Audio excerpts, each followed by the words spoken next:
காமனான ஒரு டவுட் இருக்குது, இந்த பித்தக்கல்லில் கரைக்கிறதுக்கு ஏதாவது மருந்து இருக்கா, நேட்டிவ் ட்ரீட்மெண்ட் பண்ணால் அது குறையுமா அப்படின்ட்டு. வாய்ப்பு ரொம்ப கம்மி தான். அதாவது ஃபர்தராக கல் ஃபார்ம் ஆகிறதுக்கு வேணால் நம்ம வந்து மருந்துகள் கொடுக்கலாம், அதாவது பித்த நீரை வந்து டைல்யூட்டாக வச்சுக்கிறதுக்கு. பட் கல் ஃபார்ம் ஆயிடுச்சுன்னா அது கரைக்கிறதுக்கு மருந்துகள் எதுவும் பெருசாக ஹெல்ப் பண்ணாது.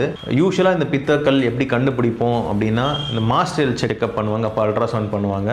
அப்போ பார்த்தா ஏசிம்டமேட்டிக் கால் பிளாடரில் ஒரு ஸ்டோன்ஸ் கண்டுபிடிப்போம். ஸோ அப்போ தான் வந்து ஒரு பித்தக்கல் இருக்குன்னே நம்ம தெரிஞ்சுக்க முடியும். ஸோ உடனே வந்து அந்த கல்லோட சைஸ் எப்படி இருக்குது, கல் வந்து நிறைய இருக்கா, ரெண்டாவது பேஷண்ட்டுக்கு சுகர் இருக்கான்னு நம்ம பார்ப்போம். ஸோ சுகர் இருந்துச்சுன்னா அவங்களுக்கு வந்து நம்ம சர்ஜரியை வந்து ஒரு ஆப்ஷனாக சொல்லுவோம். ஏன்னா சுகர் பேஷண்ட்டுக்கு பித்தக்கல் இருக்கும் போது இன்ஃபெக்ஷன் வரதுக்கான நிறைய சான்ஸ் இருக்குது. ஸோ அப்போது அந்த இன்ஃபெக்ஷன் வரத்துக்கு முன்னாடி அந்த பித்தப்பை அகற்றிட்டா அதனால் வரக்கூடிய பின் விளைவுகளை நிறைய நம்ம கட்டுப்படுத்த முடியும், தவிர்க்க முடியும். இப்போ நார்மல் பர்சனுக்கும் சுகர் பேஷண்ட்டுக்கும் ஒரு இன்ஃபெக்ஷன் வந்ததுன்னா உடனே அது மோசமாகிறதுக்கான சான்ஸ் ஜாஸ்தி.